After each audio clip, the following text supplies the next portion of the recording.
Well, good day, everyone. Welcome back to Frontlines and Faultlines with Mike Kelly.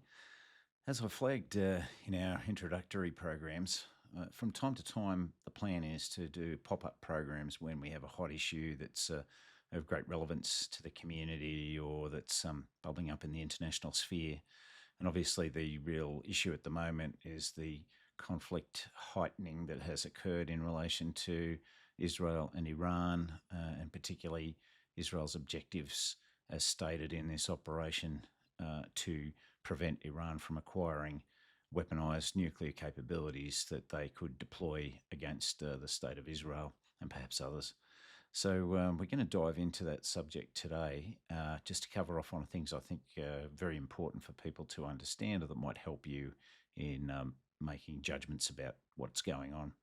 Firstly, right up front, let me say our hearts go out to all the people who are suffering the stress and injury, and also families who have lost loved ones in the context of all of these conflicts in the Middle East. This current outburst, in particular, the Israeli victims underneath the barrage of Iranian ballistic missiles, and of course, the innocent civilians who may have been caught up in any of the targeting activities that Israel's conducted in Iran.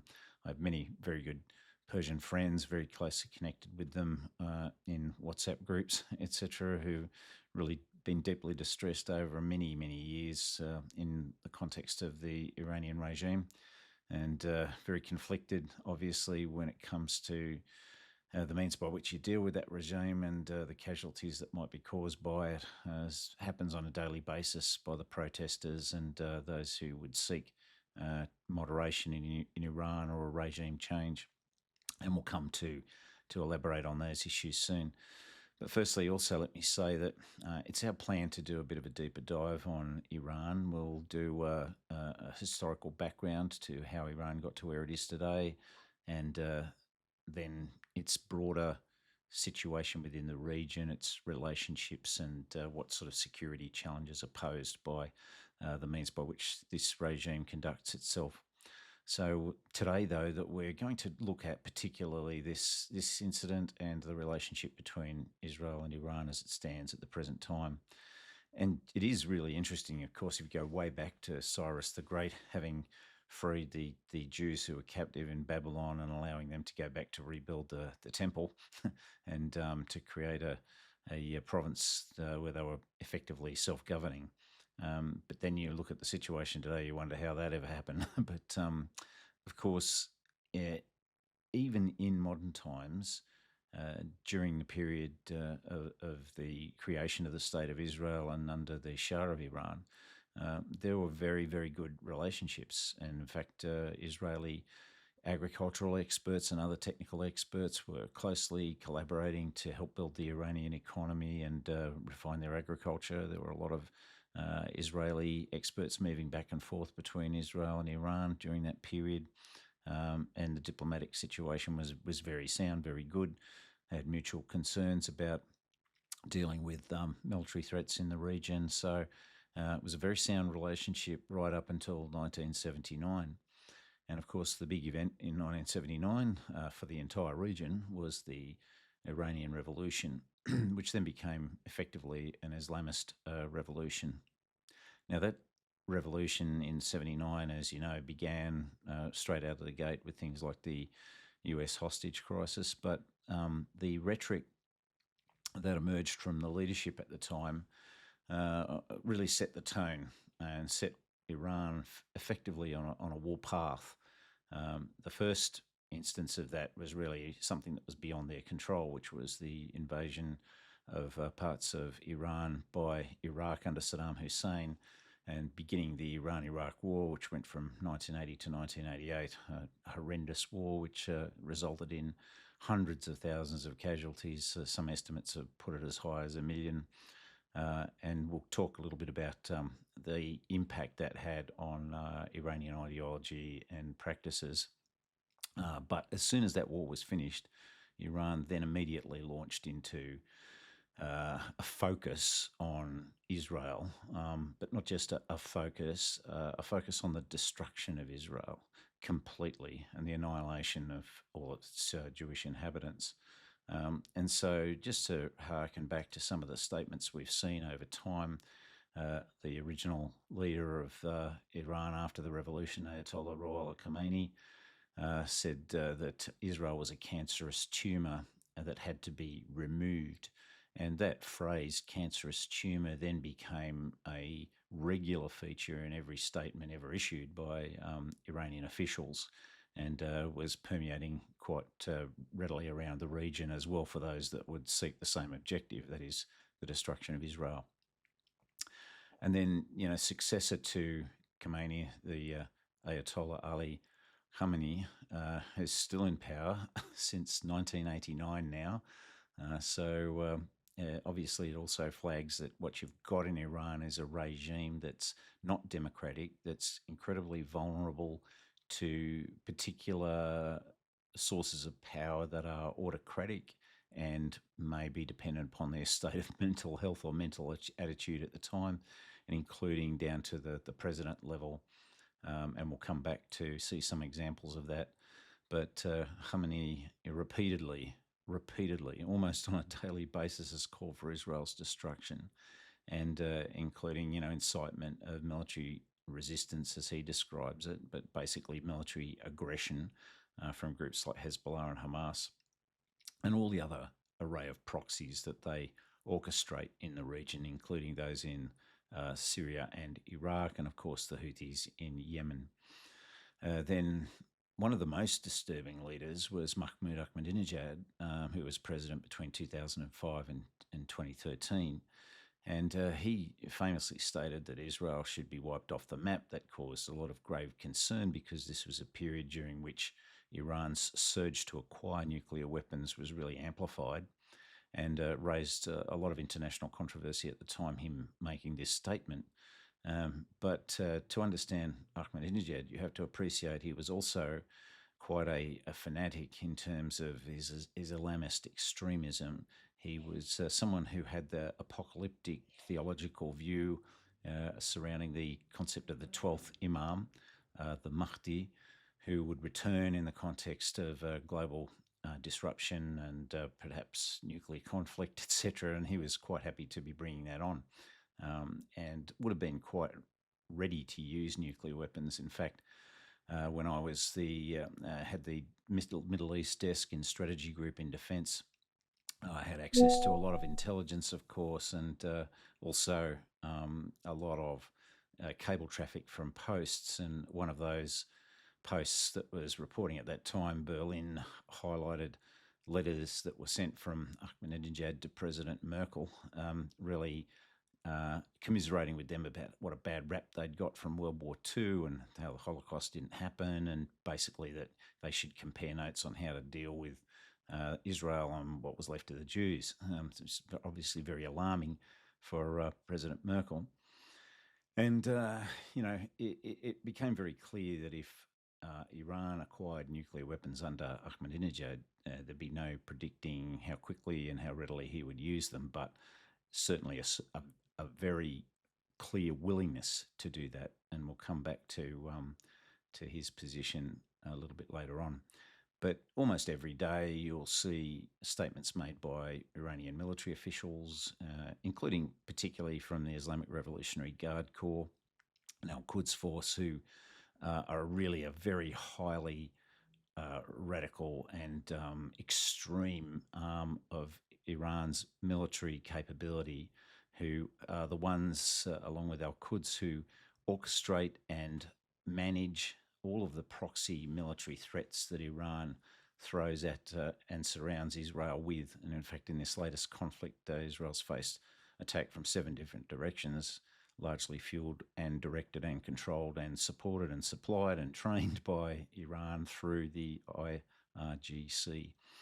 And of course, annually, Iran has its Quds Day, where the key feature of that day, Al-Quds really refers to Jerusalem, of course, but it institutionalizes anti-Israeli sentiment, or tries to, in Iran, and every day, every time they have one of these events, the theme of it is the eradication of Israel. So you can see the background really gives you the clear indication of The policy objectives of Iran, they make no secret of it. It's underreported, of course. You never really see this reflected in BBC, CNN, or ABC reports that these statements that are regularly made, the eradication of the so-called Zionist entity, but they are there and they shape a huge and substantial part of Iranian policy activity, investment. They pour billions of dollars into all of this, including the development of nuclear weapons. And so we should take them seriously when this is what they say they will do, it because it also serves their aims at being the hegemonic power in the region, capturing the imagination of Islamist extremists everywhere and enlisting them under their banner and surmounting the divide between the Sunni and Shiite world. So this is, a key feature in how Iran pursues its objectives and uses Israel too as a pressure point against the West to achieve diplomatic and other outcomes, and to lead in the UN or seek to lead the Islamic world and other fora. So those are the underpinnings of the context in which we're discussing this issue, because it's relevant to the question of things like the principle of self-defense. So what we should understand is a couple of things. One is the inherent right of self-defense is listed under Article 51 of the United Nations Charter as being an enshrined and unassailable part of the new order that was put in place under the United Nations and the UN Charter. While the Security Council is there and had been intended to be a key feature in regulating security conditions globally and putting limits on the use of force, that did not apply to the inherent right of states to defend themselves against armed attacks. And the concept of armed attack in this context really means also, of course, what is embodied in the inherent right of self-defense, which is the ability to respond before you are annihilated and before some massive assault begins. The armed attack is obviously imminent, and that is actually the expression and the context you'll find in the inherent right of self-defense. Because what that refers to is effectively the principles that were spelled out in a so-called Caroline incident. And that was a set of correspondence that occurred between the US and Great Britain. This was following an incident in 1837 during a period of upheaval in Canada, some rebellion going on there, the Mackenzie Rebellion. And there were figures in the United States who were sympathetic to that and who were not controlled or directed or encouraged by the United States government. They would make incursions across the border into Canada, supporting the rebellion and using ships to cross the Niagara to do that. And so the British complained several times to the US government, who were unable to do anything about it, and therefore the British took matters into their own hands, crossed over and sank a ship, the Caroline, and a few US citizens were killed in the process. So in the correspondence between the US and Great Britain, the principles of self-defense were defined out of this. And bearing in mind that we were talking about non-state actors here intruding into another state. So those principles that carry through mean that, yes, you'd be able to take action against non-state actors for a start. And the sort of tests that were set down was that you were permitted to do this kind of thing, to intervene, to take action where a state was unable or unwilling to act, or against another state, where the threat was instant and where it was overwhelming. You would face a massive challenge defending yourself, or you would be annihilated or overrun, if you didn't neutralise that threat at the earliest opportunity. And the final test being that there'd be no choice of means and no moment for deliberation. What you were going to do had to be the only option you could take. And that, it really had to happen now. And this is, in effect, what we've been seeing with this Iranian nuclear development. Israel and Iran, beyond this question of whether this was a standalone incident, you would have to also look at it in the context that Israel and Iran have effectively already been at war for some time. You could pretty much draw a brace around a period from 1980, say 1984, all the way through to today, because at that time in the 80s, Iran really started building out its proxy capability to strike at Israel. It was its intention in building that proxy network, and began with Hezbollah in Lebanon, which was a massive undermining of Lebanon over a period of time and promoted civil war and violence, and completely eroded the sovereignty of the state. But mainly it was to be setting up southern Lebanon as a massive capability to strike at Israel and be part of the ultimate eradication of Israel.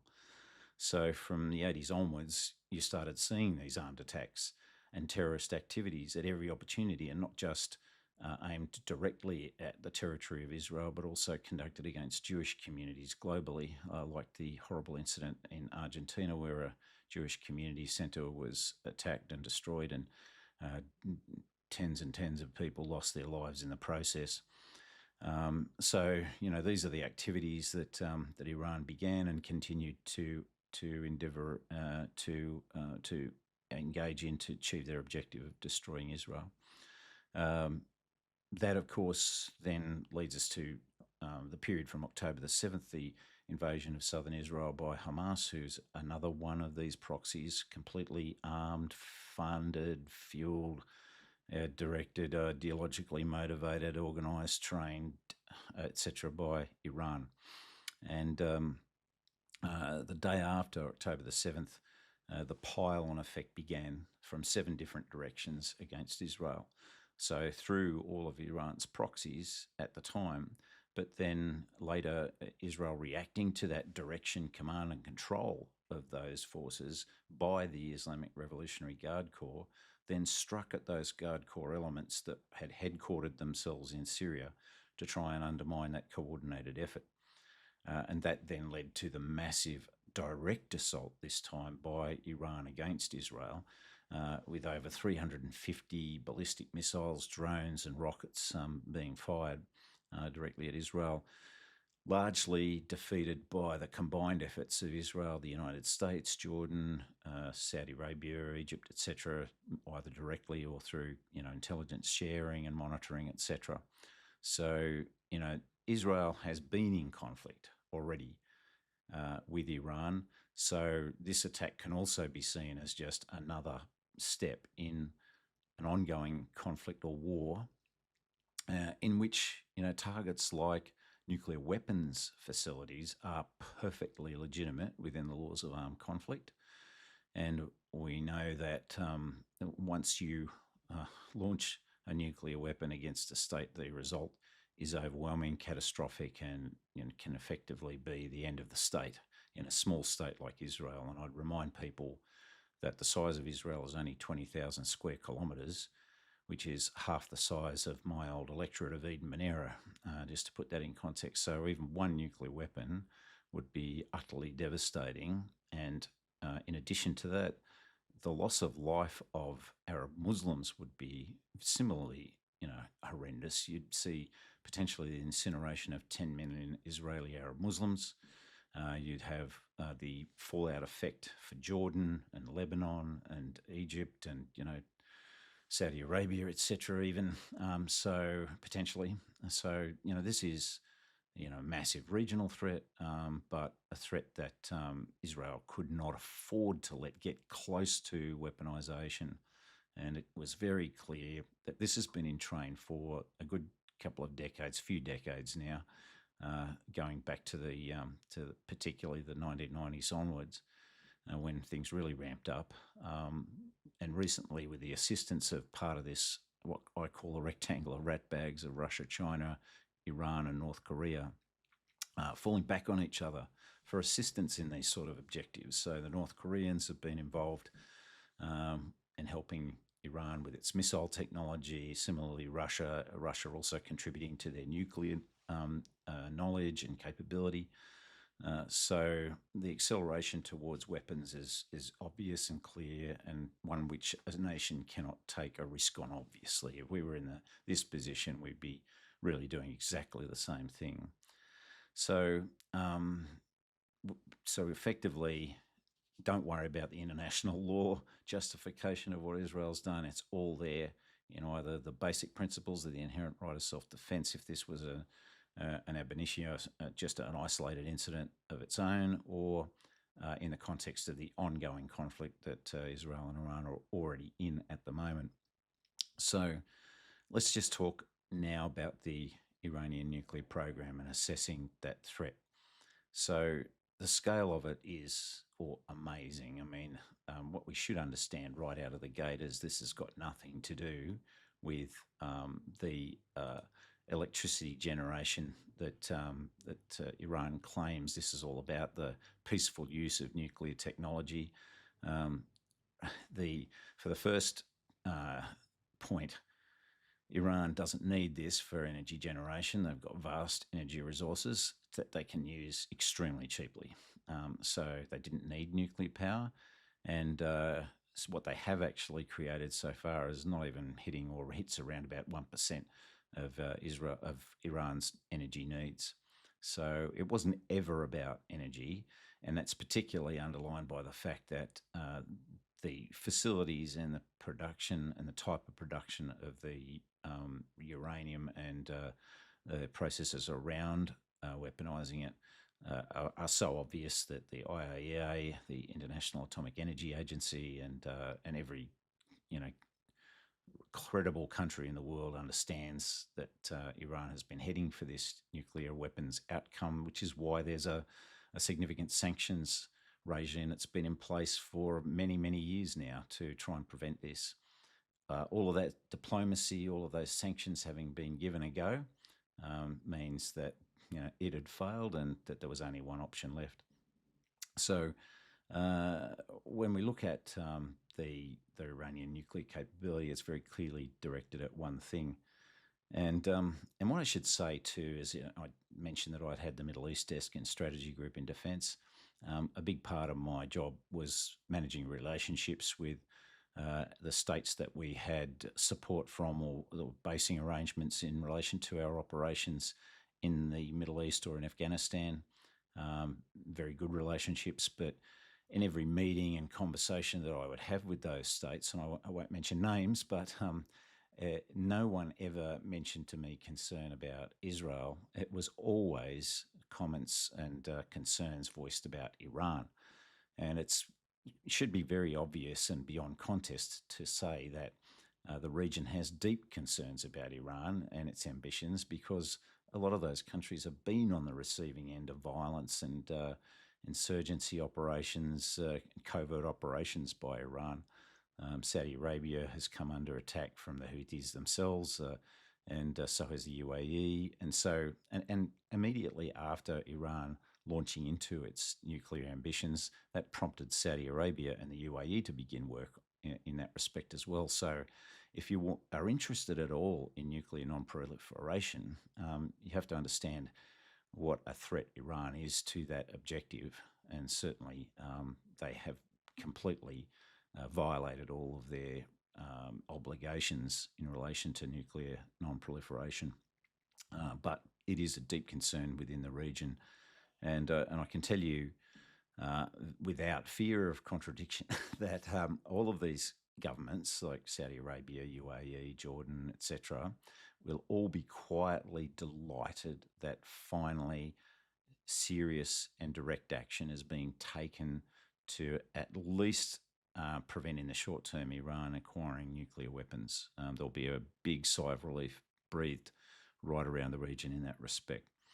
Of course, some of what happens next is unpredictable, but the single outcome of Iran not acquiring nuclear weapons is the most important thing to those countries right now. So what we should also consider here is would the capability be matched by intent? But I think it's also worthwhile, just thinking about the scale at the same time of Iran's ballistic missile production and its reach.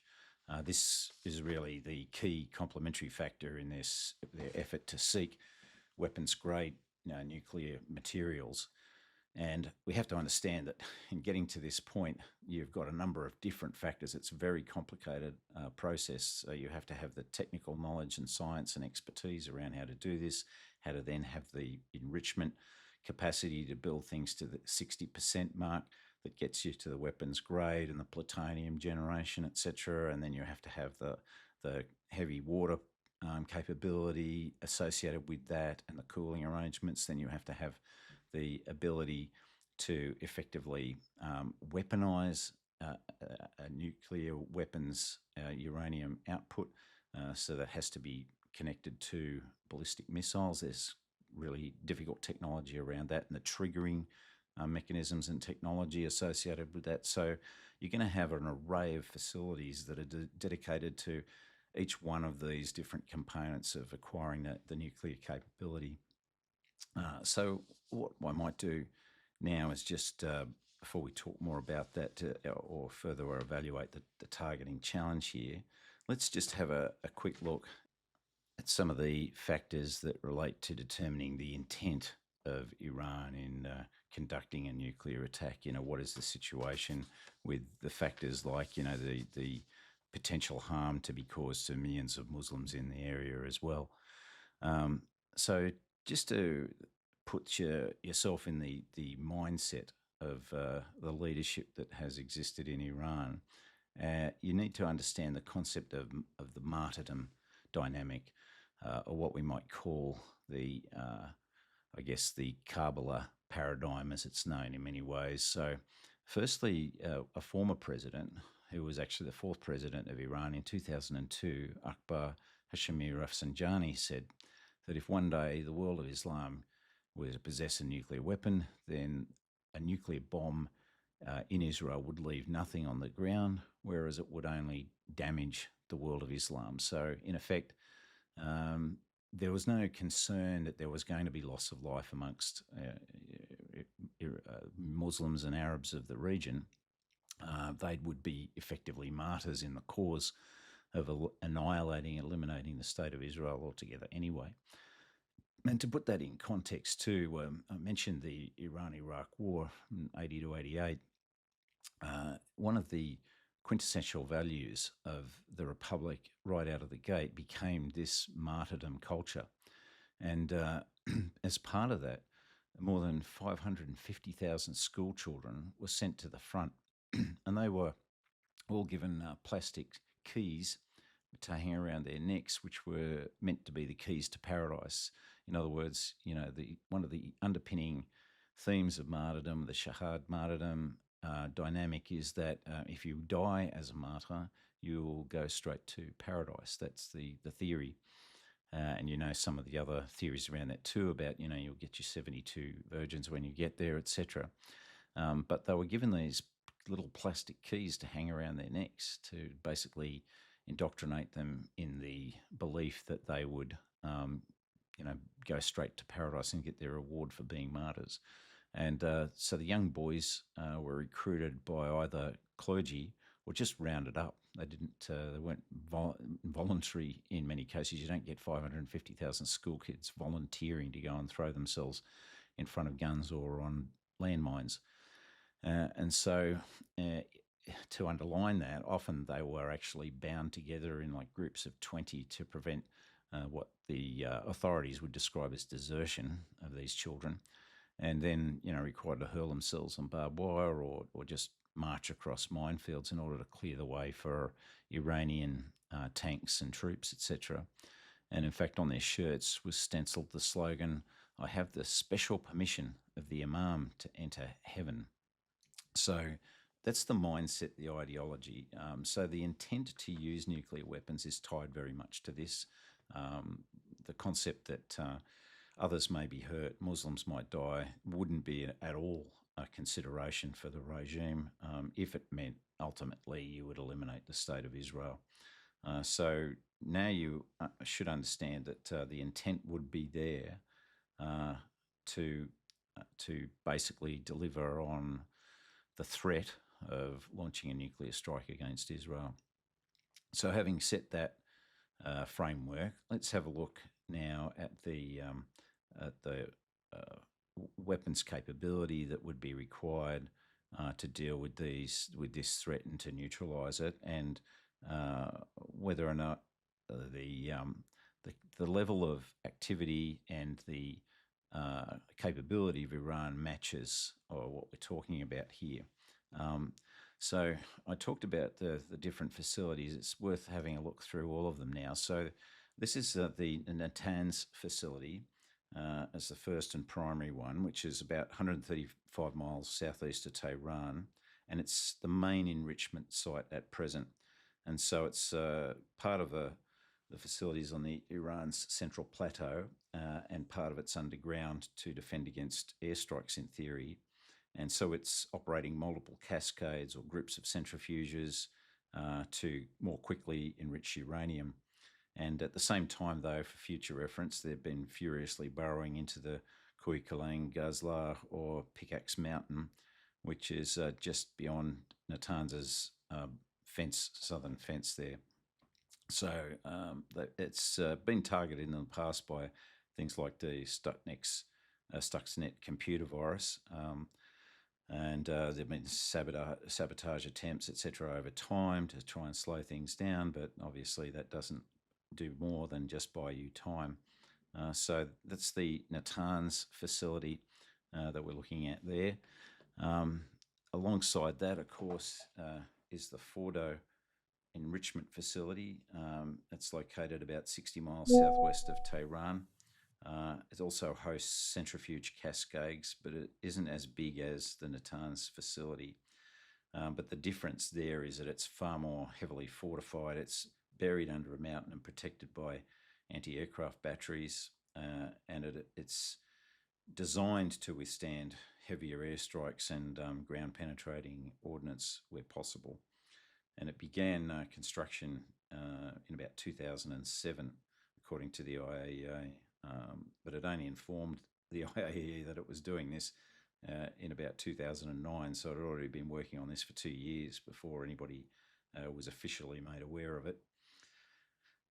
So that Fordo facility is the one where we ask questions about whether or not Israel would have the ordnance to penetrate deep enough to do damage to this facility. Beyond the Fordo facility, you also have the Bushehr reactor. This is the nuclear reactor that the Russians assisted Iran to construct, and it's the only one that's actually providing any sort of power to the grid in Iran.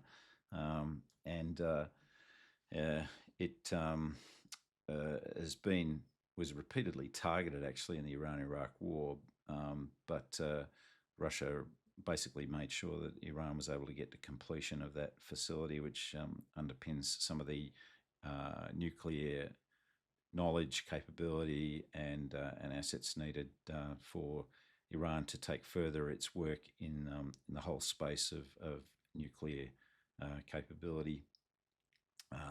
And it is monitored, though, by the IAEA. Then the next thing you need in this universe is the heavy water that I mentioned earlier. So you have the Arak heavy water reactor, and the heavy water stuff is very important. And this is about 155 miles southwest of Tehran, and heavy water helps cool nuclear reactors, but at the same time it produces plutonium as a byproduct that can be used in nuclear weapons, and that provides Iran another path to the bomb beyond enriched uranium, should it choose to really surge on doing a weapon, which it is. So this is a really important part of that story. So there was attempts to get them to agree to redesign this facility to eliminate that sort of weapons proliferation concern, but it didn't succeed. So that's the Arak heavy water reactor. So the next piece of the puzzle is Isfahan, and that's more of like a nuclear technology centre, and it's about 215 miles southeast of Tehran. There are thousands of nuclear scientists involved in this facility, and it's also home to 3 Chinese research reactors and laboratories associated with the atomic program. So you can see this connection going on here with Russia and China as well in helping to facilitate where the progress that Iran has made. And then for Iran itself, it has its own research reactor in Tehran itself. And it's at the headquarters of the Atomic Energy Organization of Iran, which is ostensibly a civilian body overseeing the atomic program. And in fact, the US actually provided Iran with this reactor in 1967 as part of their Atoms for Peace program during the Cold War. So, cause to regret that. And that really sort of describes, I think, the key targets, but there's many others. And one of those would be one that's already been struck after the assault on Israel earlier in October last year by Iran. This is the Parchin facility. The Parchin facility is really responsible for providing the expertise and refining the techniques for weaponizing that nuclear capability. So this is above ground and much easier to be struck. And this is the issue. You've got with these facilities a bit of a combination of hardened and below ground capabilities, and then a lot of stuff that's above ground that is much more vulnerable, which gives you the opportunity to really do some damage and set back the program. So that's really a bit of a scoping of what the capability is and what needs to be targeted. And we mentioned the ballistic missile aspect of this, and that is vast. And Iran has built a lot of underground storage facilities for their ballistic missiles, and stockpiled large numbers of them as well. And you can see in these last few days, a significant quantity of ballistic missiles have been fired at Israel, which are the hardest types of delivery vehicle to stop and interdict.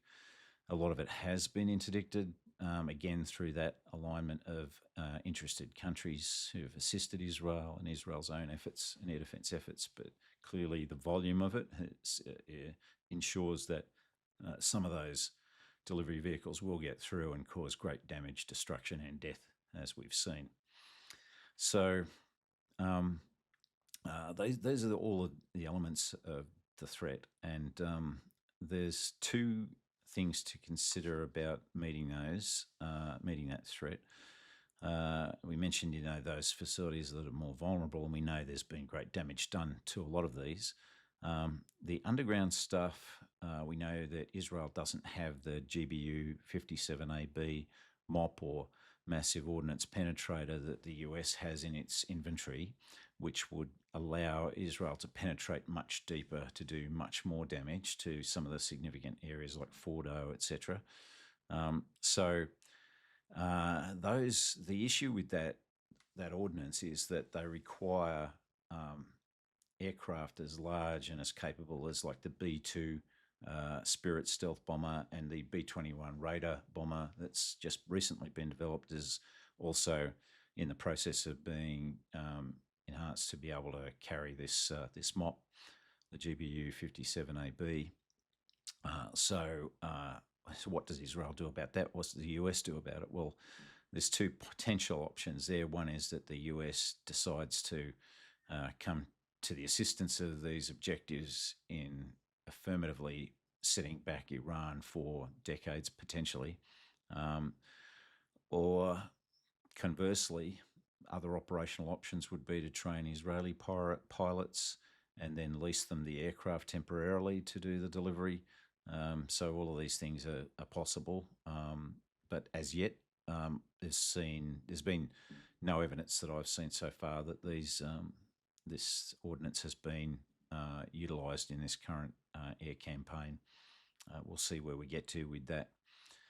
The other factor here is that this is a real opportunity to do something direct and effective, because in the context of the actual war that has been going on between Israel and Iran, Iran has suffered significant degradation of its air defence capabilities. And that was, I guess, finished off by the fact that Israel had a really amazing network deployed inside Iran of drone bases and launch sites and assets to make sure that the rest of Iran's air defense system got taken down and against sites that may not have been degraded beforehand. Now, that points to two things. One is there's a really big opportunity, not just over degradation of Iran's air defense capability, but the elimination of the capability of its proxies to launch massive, overwhelming pile-on missile and rocket assaults, thanks to, in the course of the war, Israel's defeat of Hezbollah and neutralization of other sites and capabilities. You still have the sporadic firing coming from the Houthis in Yemen, but Syria has now fallen out of the Iranian galaxy right now because of the fall of Assad, which was another outcome of the war, which is actually potentially a blessing for the region, and certainly is of great relief to Lebanon. And so, all of these things being neutralised to that extent really made this a very unique opportunity for Israel to take advantage of to get this job done, given the proximity of Iran to getting the capability and this ability to do it without, significant loss of assets and lives in the process of doing it. So that alignment makes this, a moment in time when you have to come to the conclusion really that this kind of had to happen right now.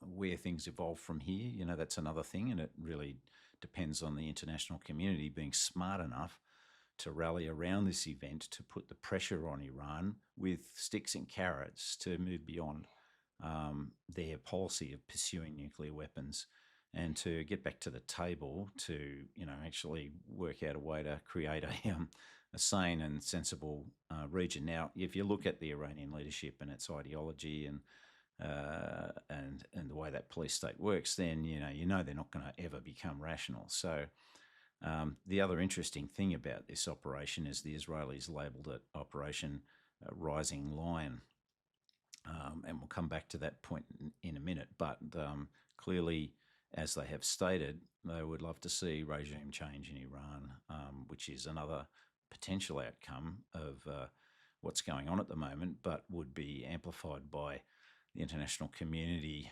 recognising that that's the best way forward too, and bending every sinew to get to that outcome too. But people then say, well, this isn't going to stop Iran from eventually getting a nuclear weapon. And look, that's certainly the situation, that you can't stop Iran from continuing to pursue nuclear weapons if they so choose and if that regime doesn't change. They've poured massive resources into getting to this point in the context of their economy suffering a huge hit from this ambition. Some estimates are around $1 trillion. So they don't care about, the crippling nature of this effort on their economy or the suffering of their citizens so far. So you wouldn't be confident about the leadership getting you to a sort of a diplomatic outcome around that. But we do have some previous experience in this respect, in that Israel was forced to strike the Iraqi Iraq nuclear reactor on the 7th of October 1981. And that was a reactor, interestingly too, they were being assisted with by the French, which was incredibly irresponsible at the time. But that facility was above ground. It was fairly easily dealt with by a couple of F-16s with a couple of 2,000-pound bombs, and hit it at the time before it was going to become dangerous to destroy as an above-ground facility, and before it could launch into the phase of the 18 months Israel estimated it would have taken Iraq to get to a nuclear weapon. Again, it's all about timing, opportunity, limiting environmental impacts, etc. All of these factors that go into targeting considerations normally.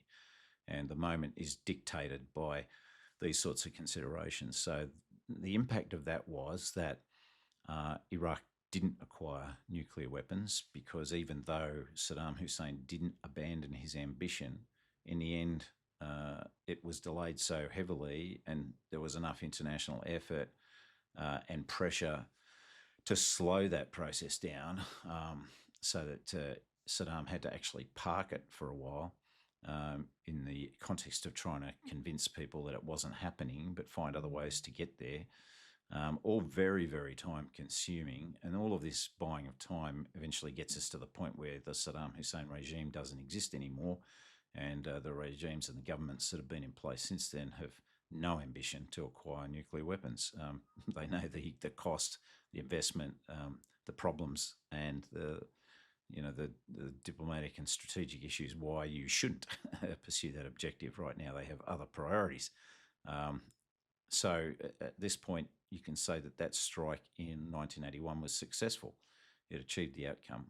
A second strike that occurred on the 6th of September 2007 in Operation Orchard was Israel's attack on the Syrian Al Kabir nuclear reactor site, which was in development. And at the time, again, this is at a time when you're seeing this rectangle of rat bags really sort of become very concrete. The North Koreans were helping Syria put this reactor together and pursue their nuclear weapons ambitions.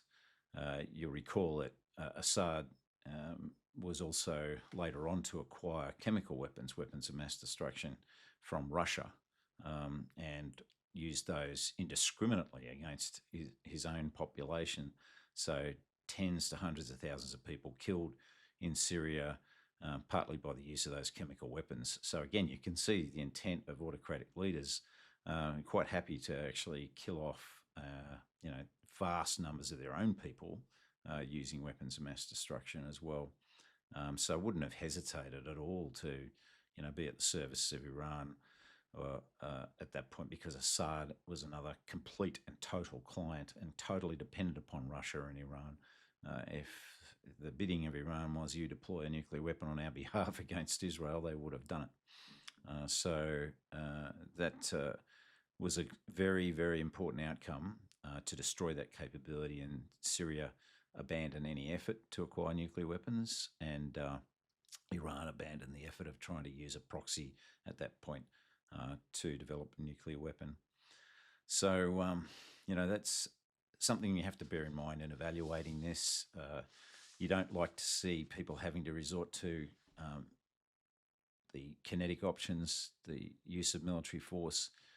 But as we found out in World War II, we know that Adolf Hitler was vigorously pursuing nuclear weapons, the atomic bomb, and that became the main focus for the Allies, the main fear they had once you got to that midway point of the war from, say, 1943 onwards, or late 1942, when you were pretty comfortable that the Germans weren't going to be able to win the war. But it then became all about stopping him from acquiring nuclear weapons. And certainly there was a massive rush for the Allies to get their side of that equation taken care of, and to engage in activities to try and prevent the Germans. And we were facilitated in that to a degree by German inside attempts to slow that down in terms of some of the scientists who were involved. And interestingly, in the current Iranian context, I guess people should really join the dots here and understand that the really significant amount of capability that Israel was actually able to mobilize on the ground in Iran doesn't happen in a completely hostile environment.